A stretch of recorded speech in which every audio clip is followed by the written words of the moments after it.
किताबें इंसान की सबसे ज़्यादा अच्छी दोस्त होती हैं। किताबें हमारे माइंडसेट और हमारे विजन को बड़ा करती हैं, जिससे हम सक्सेस की ओर बढ़ते चले जाते हैं। तो आज इस वीडियो में मैं 5 ऐसी लाइफ चेंजिंग बुक्स के बारे में बताने वाली हूँ, जिन्होंने लाखों करोड़ों लोगों की ज़िंदगी को चेंज किया है, जिसमें से मैं भी एक हूँ। And I am pretty sure कि इनको पढ़ने से आपकी लाइफ में भी बदलाव ज़रूर आएगा।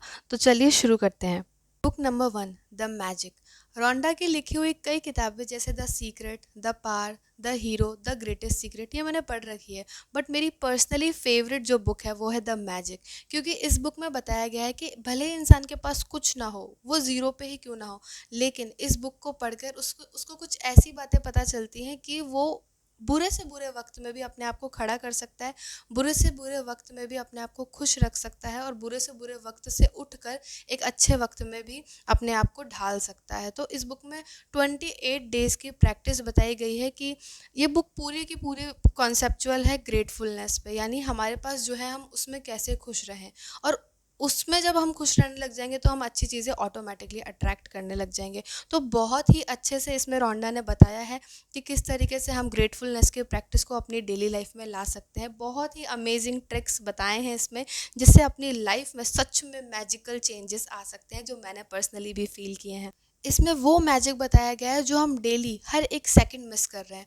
तो ये बुक तो सबको ज़रूर पढ़नी चाहिए। Book number 2, rich dad poor dad. इस किताब में रॉबर्ट टी कियोसाकी ने रिच माइंडसेट और पुअर माइंडसेट के बारे में बताया है, यानी रिच माइंडसेट किस तरीके से सोचता है और एक पुअर माइंडसेट किस तरीके से सोचता है। हमें स्कूल और कॉलेजेस में बहुत अच्छे से बताया गया है कि हमको पैसा कमाना है, हमें जॉब करनी है, बट हमें कभी भी स्कूल कॉलेजेस में ये चीज़ नहीं बताई गई कि उस पैसे को मैनेज कैसे करना है, जो कि इस बुक में अच्छे से बताया गया है। और दूसरी और सबसे इम्पॉर्टेंट चीज़, पैसे के लिए तो हम काम कर ही रहे हैं, ज़िंदगी भर से हर इंसान पैसे के लिए ही काम करता रहता है, लेकिन इस किताब में ये चीज़ बताई गई है कि पैसा हमारे लिए कैसे काम करे, जो कि मोस्ट इम्पॉर्टेंट है जानना।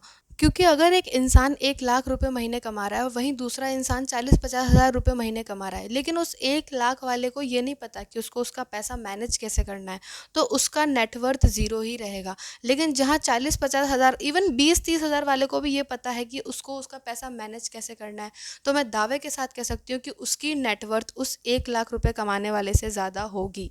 अब आप सोच रहे होंगे कि मैं कैसी बात कर रही हूँ, लेकिन हाँ, पैसा कमाना तो ठीक है, पैसा तो कमा लेते हैं, लेकिन उस पैसे को मैनेज करना सबसे बड़ी कला है। तो ये बुक हमको वो चीज़ सिखाती है। अब स्विच करते हैं हम बुक नंबर 3, जो कि है the power of subconscious mind. इस किताब में जोसेफ मर्फी ने कॉन्शियस माइंड और सबकॉन्शियस माइंड के बारे में बताया है। कॉन्शियस माइंड जो कि जब हम जगते हैं तब एक्टिव रहता है, लेकिन सब कॉन्शियस माइंड जो कि हम जगते हैं और हम सोते हैं तब भी एक्टिव रहता है। इवन हमारे बचपन से लेकर अब तक जो भी चीज़ें हमने अट्रैक्ट करी है, वो सिर्फ और सिर्फ हमने हमारे सबकॉन्शियस माइंड की कंडीशनिंग, बिलीफ और ब्लूप्रिंट से ही की है। आप आज लाइफ में चाहे सुखी हो, दुखी हो, सक्सेसफुल हो, अनसक्सेसफुल हो, वो सब इसीलिए क्योंकि आपके सबकॉन्शियस माइंड में ऑलरेडी एक फ़ाइल सेव हो रखी है, और आपका माइंड, आपका पूरा लाइफ, आपकी पूरी ज़िंदगी उसी फाइल पे वर्क कर रही है। उस फाइल को डिलीट करके एक नई फाइल अपलोड करना इस किताब में बताया गया है। And I am telling you guys, अगर हमने सबकॉन्शियस माइंड के कॉन्सेप्ट को समझ लिया तो हम अपनी ज़िंदगी में जो चाहें वो पा सकते हैं। Book number 4, think and grow rich. Napoleon Hill ने इस बुक में यूनिवर्सल लॉ ऑफ सक्सेस बताए हैं। इस बुक को लिखने में करीबन 20 साल का समय लगा है, और इन 20 सालों में वो कई सक्सेसफुल लोगों से मिले, उनसे बात करी, उनसे उनका एक्सपीरियंस लिया, उनसे पूछा कि वो इस मुकाम पर किस तरीके से है, उन्होंने क्या क्या प्रॉब्लम्स फेस करी थी, क्या क्या चीज़ वो और लोगों को राय देना चाहेंगे। तो इस बुक में बहुत सारी चीज़ें बताई गई हैं जो सीधे सक्सेस की तरफ लेके जाती है। तो अगर आप ही सोचो कि अगर किसी किताब को लिखने में 20 साल का टाइम लगा है, तो उसका इम्पैक्ट कितना ज़ोरदार होगा। बहुत ही अच्छी बुक है, सभी को पढ़नी चाहिए। Let's move to the last book that I am sharing, book number 5, 7 habits of highly effective people. See guys, सबसे पहले आदतें हम बनाते हैं, लेकिन बाद में आदतें हमें बनाती हैं। अगर हम अच्छी हैबिट्स नहीं बना रहे हैं, तो हम ऑटोमेटिकली बुरी हैबिट्स बना ही रहे हैं ना। तो इस बुक में हाईली इफेक्टिव और हाईली सक्सेसफुल लोगों की 7 ऐसी आदतों के बारे में बताया गया है जो इस दुनिया के हर सक्सेसफुल इंसान में आपको ज़रूर मिलेगी। तो अगर इन आदतों को हम अपने अंदर भी लेकर आते हैं, तो हमारा सक्सेसफुल बनना भी तय ही तय है। ये किताब हमें फिजिकली, मेंटली, इमोशनली और स्पिरिचुअली चारों तरीके से स्ट्रांग बनाने का काम करेगी।